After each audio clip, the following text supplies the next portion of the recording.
नमस्कार बंधुरा आमी आबारो हाजिर हये गेছি नतून आरेकटी रेसिपि निये। बंधुरा आज के आमी मयदा और डिम दिए आरेकटी नतून धरनेर बिस्कुटेर रेसिपि आपनादेर साथे शेयर करब। आशा करछि এই बिस्कुटेर रेसिपिटी आपनादेर खूब भालो लागबे। भालो लागले भिडियोटी प्रथम थेके शेष पर्यन्त देखार अनुरोध रइल। और बंधुरा भिडियोटी देखा शुरू करार आगे अवश्यई एकटा लाइक दिए देबेन। ताहले बंधुरा चलुन झटपट शुरू करी आजकेर এই रेसिपिटी। बिस्कुटटी करार जोन्नो प्रथमे आमी 1 कप चीनी निये निलाम। एबार এই চিনির মধ্যে দিয়ে দেব একটা ডিম। বন্ধুরা আপনারা যদি পরিমাণে বেশি করতে চান তাহলে চিনি আর ডিমের পরিমাণটা বাড়িয়ে দেবেন।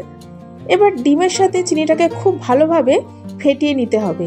বন্ধুরা এটা যত ভালো ফেটানো হবে বিস্কুটটা ততটাই ফ্লাফি হবে। এখানে একটা কথা বলে রাখি, আজকে আমার ভিডিওটি দেখতে যদি কোনো নতুন বন্ধু এসে থাকেন তাহলে অবশ্যই আমার চ্যানেলটিকে সাবস্ক্রাইব করে দেবেন। পাশে থাকা বেল বাটনের অল অপশন প্রেস করে দেবেন যাতে আমার ভিডিওটি আপলোড হওয়া মাত্রই আপনাদের সামনে পৌঁছে যায়।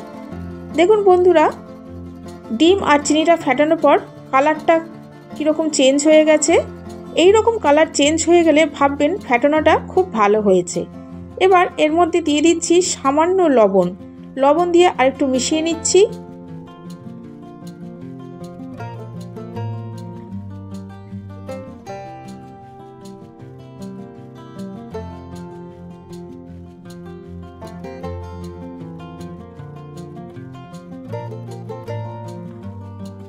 ডিম চিনিটা ফেটানো হয়ে গেছে। এবার এর মধ্যে দিয়ে দিচ্ছি 2 কাপ মতো ময়দা আর ওই কাপেরই 1 কাপ দিয়ে দেব সুজি। বন্ধুরা আপনারা যে কোনো একটি মাপ নিয়েই করবেন। যেই বাটিতে আপনারা ময়দা নেবেন সেই বাটিতেই আপনারা সুজি দেবেন। এবার আমি দিয়ে দিলাম সামান্য মৌরি আর দিয়ে দিচ্ছি গুঁড়ো দুধ। বন্ধুরা 10 টাকার যে গুঁড়ো দুধের প্যাকেট পাওয়া যায় সেই একটা প্যাকেট পুরোটাই দিয়ে দিলাম। এবার আমি হাত দিয়ে খুব ভালো করে মিশিয়ে নিচ্ছি। আমার প্রিয় বন্ধুরা আমি আপনাদের জানাই আমার বুক ভরা ভালোবাসা, আন্তরিক শুভেচ্ছা, অভিনন্দন ও শ্রদ্ধা। আপনাদের সাহায্য ছাড়া আমি এগিয়ে যেতে পারবো না, কাজেই আমাকে এগিয়ে যেতে আপনারা সাহায্য করুন। বন্ধুরা এটা মাখার সময় প্রথম দিকে একটু চটচটে আর নরম মনে হবে, কিন্তু এটা আস্তে আস্তে মাখতে মাখতে কিন্তু ঠিক হয়ে যাবে। এটা এতটা নরম হয়েছে ভেবে কিন্তু আবার ময়দা দেবেন না। যদি মনে হয় এই ডোটা খুবই নরম হয়ে গেছে তাহলে সামান্য একটু সুজি ব্যবহার করতে পারেন। দেখুন বন্ধুরা ডোটা আমার মাখা হয়ে গেছে, সামান্য একটু চটচটে হবে। এই ডোটা বেশিক্ষণ রেস্টে রাখার কোনো দরকার নেই। এবার বন্ধুরা আমি হাতে একটু তেল নিয়ে নেব। তেল নেওয়ার পরে এই ডো থেকে সামান্য কিছুটা অংশ নিয়ে নিচ্ছি।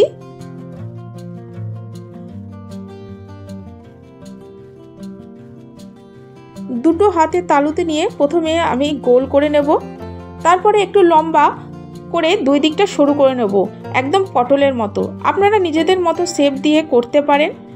দেখুন আমি কিভাবে করছি, আশা করি আপনারা দেখে বুঝতে পারছেন। বন্ধুরা এই বিস্কুটের রেসিপিটি আপনাদের কেমন লাগলো সেটা কমেন্টস বক্সে কমেন্টস করে জানাতে ভুলবেন না।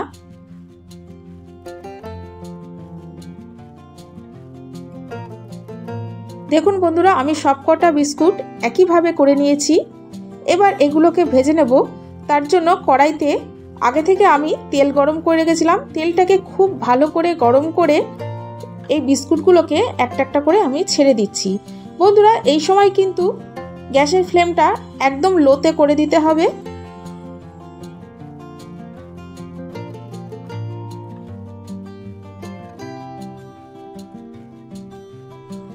বিস্কুটগুলো সঙ্গে সঙ্গে উল্টাতে যাবেন না। আমার একদিকটা লাল হয়ে গেছে, তারপরে আমি সবকটা উল্টে দিয়েছি।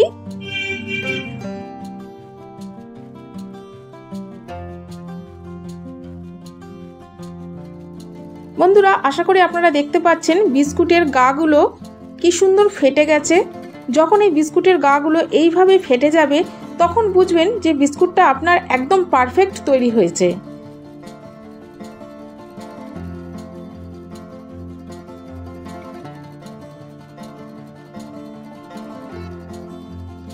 এই বিস্কুটগুলো আমার ভাজা হয়ে গেছে। আমি এবার তেল থেকে তুলে নিচ্ছি।